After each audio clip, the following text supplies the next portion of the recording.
नमस्कार, स्वागत है आप सभी का उत्तराखंड एक्सप्रेस में और राज्य की खबरों के साथ मैं हूं प्रीति बिष्ट। सबसे पहले कोरोना की बात करेंगे क्योंकि मौत के आंकड़े राज्य में लगातार बढ़ रहे हैं। पिछले 24 घंटे में 4 और लोगों की मौत हुई है, जिनमें से 3 की मौत दून अस्पताल में हुई है, जिसमें उत्तरकाशी की रहने वाली 71 वर्षीय महिला है, तो वहीं 68 साल के एक शख्स हैं जो देहरादून के रहने वाले थे और 44 साल के सिलागुई के रहने वाले शख्स की भी कोरोना से मौत हो गई है, जबकि हल्द्वानी के सुशीला तिवारी अस्पताल में भी मरीज ने दम तोड़ा है।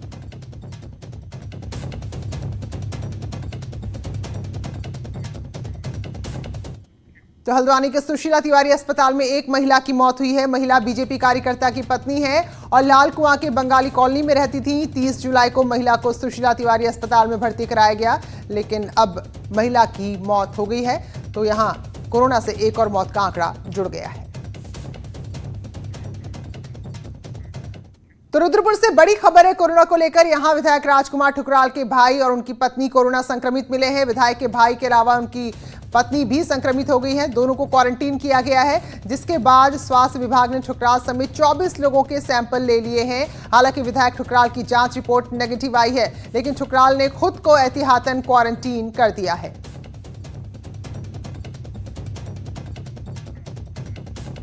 चलिए और अब बात करते हैं कोविड फंड की, जिसको लेकर सियासत तेज हो गई है। दरअसल आरटीआई से खुलासा हुआ कि जो कैबिनेट ने कहा था कि हर विधायक अपनी तनख्वाह का 30% हिस्सा फंड में देगा, ऐसा बीजेपी के कई विधायकों ने नहीं किया, जबकि कांग्रेस के सभी विधायकों ने फंड दिया है। तो अब इसके बाद सियासी बवाल शुरू हो गया है। कांग्रेस कह रही है कि बीजेपी तो है ही झूठ बोलने की मशीन और उसकी कथनी करनी का अंतर एक बार फिर से सामने आया है, जबकि बीजेपी का कहना है कि सरकार को इसे लेकर अध्यादेश लाना चाहिए ताकि सभी के वेतन भत्तों की कटौती एक समान हो सके। जो चिंगाड़ भोंपू वो चिल्ला रहे थे, आज उनके सारी पोल खुल गई है।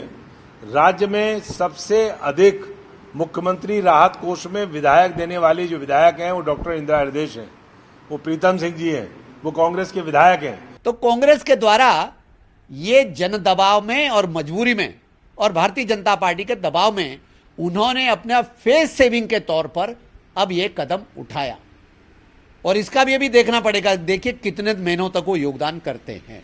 कायदे में एक अध्यादेश आ जाए और अध्यादेश में सारे सब लोग एक उसमें आ जाएंगे, एक लाइन में आ जाएंगे और ये होना भी चाहिए और ये देना चाहिए। इस समय हम कोविड जैसी महामारी से जूझ रहे हैं, इसलिए ये पैसा जाना चाहिए। तो हैरानी की बात है, कांग्रेस के विधायक बीजेपी के दबाव में आ गए, लेकिन बीजेपी के खुद के विधायक इस दबाव में नहीं आए। बहरहाल आगे बढ़ेंगे। कोटद्वार में NH 534 पर कौड़िया चेकपोस्ट से 3 किलोमीटर दूर नजीबाबाद रोड पर हादसा हुआ है, जिसमें एक तेज रफ्तार कार सड़क पर बने हुए गड्ढे से बचने की कोशिश करते हुए पलट गई और कार सवार 5 लोगों की मौके पर ही मौत हो गई। 4 लोग गंभीर रूप से घायल हैं, जिनका अस्पताल में इलाज चल रहा है। ये सभी चौबट्टा खाल से देहरादून की तरफ आ रहे थे। तो सड़कों के गड्ढे ऐसे ही जानलेवा हो रहे हैं। इस दौरान भी रफ्तार भी तेज थी और अचानक गड्ढा आया तो गड्ढे से बचने की कोशिश में गाड़ी पलटी और इतना बड़ा हादसा हो गया।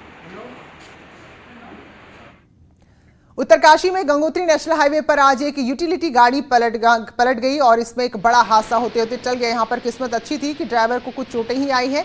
आपदा प्रबंधन कर्मचारी और पुलिस की टीम ने ड्राइवर को गाड़ी से बाहर निकाला है और उसको जो भी प्राथमिक इलाज देना था दिया और फिर घर के लिए भेज दिया।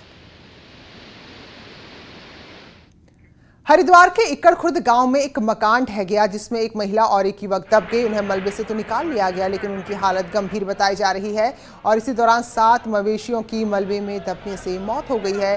खबर मिलने के बाद प्रशासन की टीम मौके पर पहुंची है। बताया जा रहा है कि बारिश की वजह से मकान काफी जर्जर हो गया था और ढह गया, जिससे बड़ा नुकसान हुआ है। उधर पिथौरागढ़ के बंगापानी तहसील में आई आपदा के बाद आज 57 लोगों का रेस्क्यू किया गया। आपदा प्रभावित इलाके में फंसे लोगों का रेस्क्यू कर बरम राहत कैंप में इनको लाया गया है। हेलीकॉप्टर के जरिए इन लोगों का रेस्क्यू किया गया। तो कल भी कुछ लोगों को हेलीकॉप्टर के जरिए यहां से निकाला गया था, जिसमें एक बीमार महिला कलावती भी शामिल थी, क्योंकि हालात बहुत खराब है। आने जाने का रास्ता भी जानलेवा हो गया है। तो ऐसे में हवाई रेस्क्यू ही इस वक्त लोगों के लिए सबसे ज्यादा सुरक्षित है। उधर पिथौरागढ़ की मुंसियारी तहसील के लोगों की दिक्कतें कम नहीं हो रही है। स्थिति यह है कि बीमारों को हेल्थ सेंटर पहुंचाने के लिए ग्रामीणों को, ये देखिए, कुछ ऐसा जुगाड़ करना पड़ रहा है। तो यही बंगापानी की भी तस्वीरें आई थी, जहां तो अब हेलीकॉप्टर के जरिए लोगों को मदद दी गई। लेकिन यहाँ पर देखिए जरा, चौना गांव का मामला है, जहां ग्रामीणों ने एक बीमार महिला को 18 किलोमीटर का दुर्गम रास्ता तय करके डोली से स्वास्थ्य केंद्र में पहुंचाया है। और ये कितना कठिन था, जो लोग लेकर भी जा रहे हैं उनके लिए भी कितना मुश्किल है। ये तस्वीरें आप जरा देख सकते हैं, टूटे रास्ते हैं, पानी का सैलाब बड़ा है और कब ऊपर से कितना पानी आ जाए कोई कुछ नहीं कह सकता। तो ऐसे ही लकड़ी के टूटे फूटे पुल और बहते पानी की धारा के बीच लोग महिला को अस्पताल ले जा रहे हैं और 18 किलोमीटर का सफर इन्होंने तय किया है।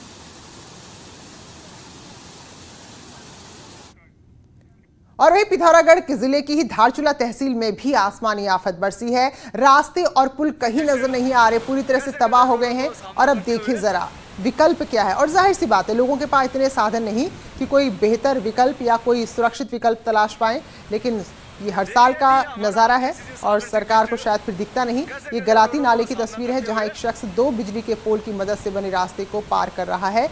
तो फंते नाले में आप देखिए और सोचकर भी सिरहन हो जाती कि अगर खुदा ना खास्ता कुछ यहाँ पर हो गया, कोई संतुलन नहीं बना पाया तो क्या हो सकता है। लेकिन ये जो हालात है शायद नजर नहीं आ रहे प्रशासन को।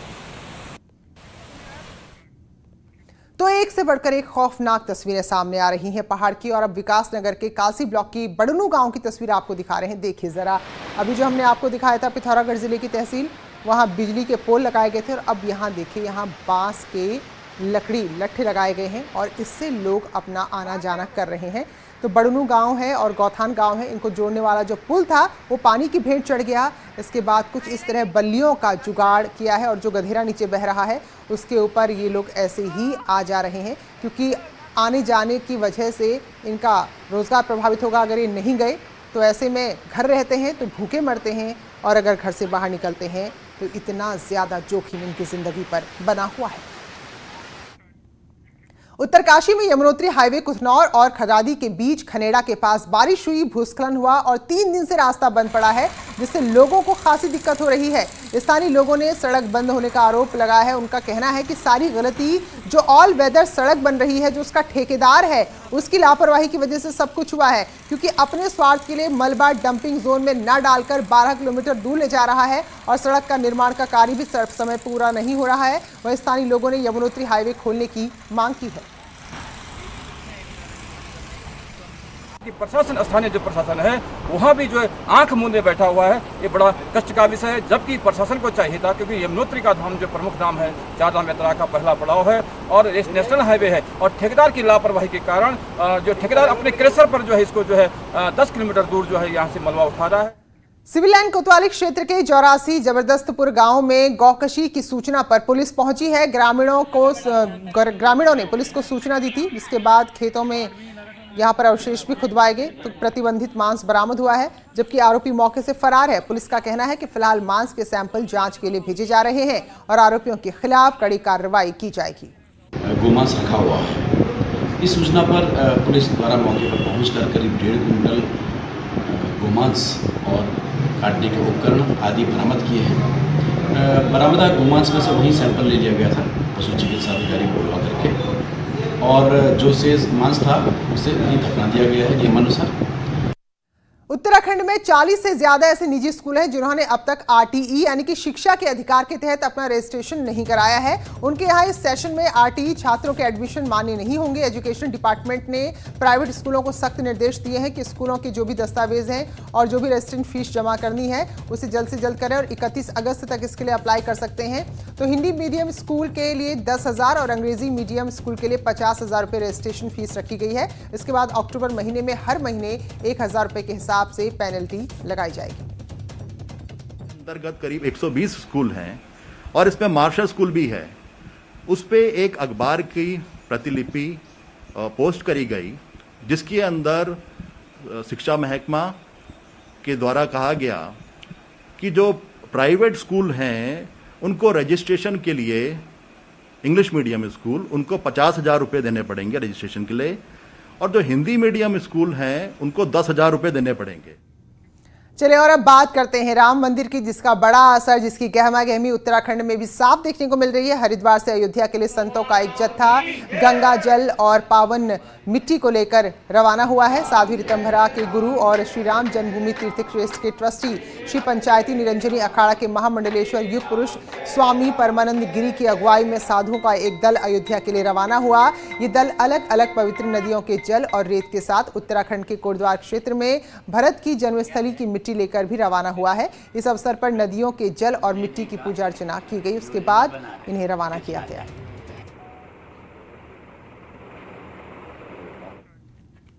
तो अब जैसे जैसे हलचल बढ़ रही है, तारीख नजदीक आ रही है शिला पूजन की, तो ऐसे ऐसे जो लोग आंदोलन से जुड़े थे उनकी यादें भी ताजा होती जा रही हैं। राम मंदिर आंदोलन ने पूरे देश की राजनीति की दशा और दिशा उत्तराखंड की भी बदली थी और कैबिनेट मंत्री हरक सिंह रावत हो या फिर केंद्रीय मंत्री रमेश पोखरियाल निशंक इसी आंदोलन के बाद साल 1991 में पहली बार विधायक चुने गए थे। श्रीनगर में भी जब मैं राम ज्योति लेकर आया था, मुझे उस समय कप्तान ने कहा था कि हम राम ज्योति को पौड़ी जिले में प्रवेश नहीं करने देंगे, लेकिन जब हजारों महिला सड़कों पर उतर आई तो पुलिस के हाथ पांव फूल गए और हमने रामलीला मैदान में बड़ी जनसभा की राम ज्योति को लेकर। कल्याण सिंह जी की सरकार को बर्खास्त कर दिया और कई सरकारों को देश के अंदर बर्खास्त किया गया, लेकिन भारतीय जनता पार्टी ने कभी उस अभियान को छोड़ा नहीं। पर जो मैक्सिमम सीट यहाँ से गई है बीजेपी को है, तो उनके बीजेपी के जो लीडरशिप थी उस पर दबाव पड़ा उत्तराखंड राज्य बनाने का, तो उस दबाव के क्योंकि मैक्सिमम सीट यहाँ से यहाँ का जो एक तरफा जो जनमत बीजेपी को दे दिया था, तो बीजेपी ने वाजपेयी सरकार ने उसका गठन कर दिया। वहीं बीजेपी के ही विधायक बिशन सिंह चुफाल भी राम मंदिर आंदोलन से जुड़े रहे और कई बार जेल भी गए। तो अब जबकि राम मंदिर का निर्माण शुरू होने जा रहा है, इस पल में वो भी भावुक हैं और अपने अनुभव साझा कर रहे हैं। 5 अगस्त को राम मंदिर का शिलान्यास होना है।